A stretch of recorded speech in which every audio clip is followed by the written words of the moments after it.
Assalamualaikum warahmatullahi wabarakatuh. Apa kabar teman-teman? Semoga kita selalu diberi kesehatan dan dilindungi dari mara bahaya. Amin ya rabbal alamin. Kembali lagi bersama saya Riga. Ya, tentunya di cerita horor yang bikin merinding.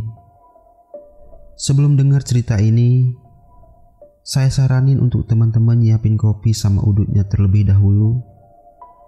Bagi yang tidak udut, silahkan nyari posisi ternyamannya. Dan mohon dukungan dari teman-teman semuanya untuk subscribe channel ini supaya terus berkembang dan lebih baik ke depannya. Terima kasih. Nah, cerita ini dikirim oleh sahabat YouTube yang bernama Mbak Wati. Kami ucapkan terima kasih kepada Mbak Wati karena sudi kiranya mau berbagi cerita kepada kami. Semoga teman-teman semua suka dengan cerita sahabat kita ini. Oke, tanpa berlama-lama, begini ceritanya.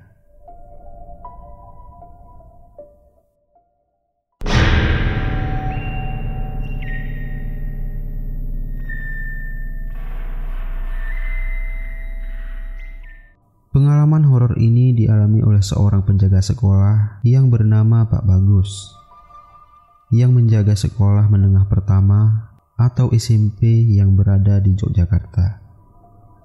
Mohon maaf kami tidak bisa menyebutkan tepatnya SMP mana, karena ini permintaan dari Mbak Wati yang mengirimkan cerita. Kejadiannya pada tahun 2019. Sekolah adalah masa-masa yang menyenangkan bagi siswa dan siswi. Karena ketika sekolah, kita akan menemukan teman baru dan tentunya mendapat ilmu pengetahuan ketika belajar di sekolah. Namun tidak dengan siswi yang bernama Fitri. Ketika Fitri sekolah, musibah terjadi kepadanya. Pada saat di sekolah, Fitri mengikuti pelajaran seperti biasanya. Nah, ketika Fitri ini izin sebentar untuk pergi ke toilet,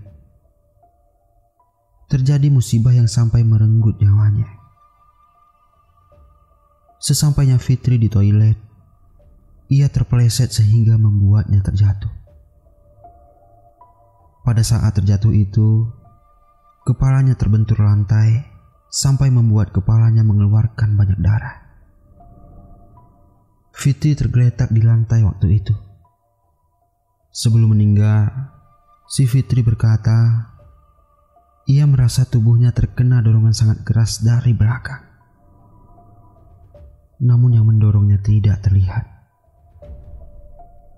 Tidak lama kemudian setelah Fitri memberitahu kejadiannya, karena darah yang terus-menerus keluar, nyawanya pun tidak tertolong lagi. Fitri pun meninggal dunia di tempat.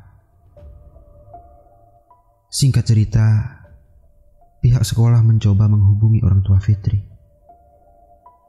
untuk memberitahu kalau anaknya meninggal di sekolah. Namun kedua orang tua Fitri belum bisa dihubungi saat itu. Di saat genting tersebut, tiba-tiba datanglah sepasang ibu dan bapak yang kemungkinan suami istri. Bapak-bapak itu berkata kalau mereka adalah kerabat atau keluarga dari Fitri.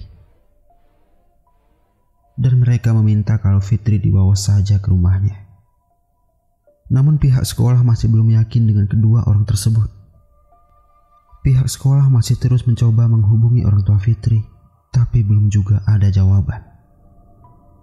Orang tua Fitri masih sulit untuk dihubungi saat itu.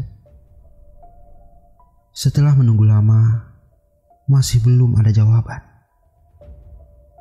Akhirnya pihak sekolah setuju kalau jenazah Fitri dibawa ke rumah suami istri yang mengaku keluarga Fitri. Namun ada hal janggal dari kedua orang yang mengaku sebagai keluarga si Fitri ini. Setelah tiba di rumah kedua orang tersebut, jenazah Fitri langsung dibawa masuk ke dalam rumah. Entah apa penyebabnya, pihak sekolah tidak diizinkan untuk berlama-lama di sana. Karena tidak diizinkan berlama-lama di rumah itu, Akhirnya pihak sekolah kembali lagi ke sekolah. Keesokan harinya, pihak sekolah mendapat jawaban dari kedua orang tua Fitri.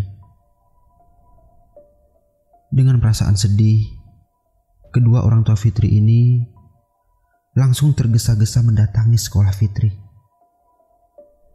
Setelah sampai di sekolah, pihak sekolah menjelaskan kalau jenazah Fitri sudah diberikan ke salah satu keluarga ibu bapak Fitri.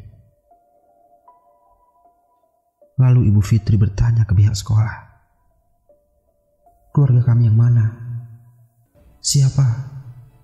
Dan di mana rumahnya?" Setelah ditanya seperti itu, pihak sekolah mengantarkan kedua orang tua Fitri menuju rumah yang mengaku keluarga dari Fitri. Namun pada saat tiba di rumah tersebut, sama sekali tidak ada orang di rumah itu. Entah di mana keberadaan dua orang itu beserta jenazah Fitri. Mengetahui jenazah anaknya hilang, bapak Fitri melapor ke kantor polisi terdekat untuk mencari jenazah anaknya. Setelah mendapatkan laporan, pihak kepolisian melakukan pencarian. Namun saat itu, jenazah Fitri tidak juga dapat ditemukan. Setelah beberapa hari tidak ditemukan, tiba-tiba ada sebuah petunjuk baru tentang keberadaan jenazah Fitri. Saat itu, Pak Bagus sedang berkeliling sekolah pada siang hari pukul 12. Pak Bagus melihat gundukan tanah yang mirip seperti kuburan di dekat jurang sekolah itu. Karena penasaran, Pak Bagus membongkar gundukan tanah tersebut. Dan saat mengetahui isi dalam gundukan tanah itu, Pak Bagus pun terkejut. Ternyata yang ada di dalamnya adalah jenazah Fitri yang hilang. Kemudian Pak Bagus menghubungi pihak sekolah dan keluarga Fitri.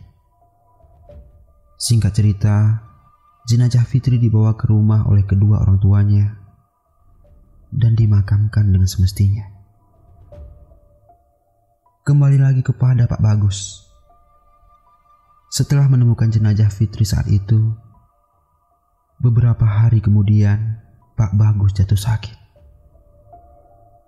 Dan dari cerita Pak Bagus, konon anak gadis ini kerap menampakkan diri, baik pada malam hari ataupun siang hari di sekolah.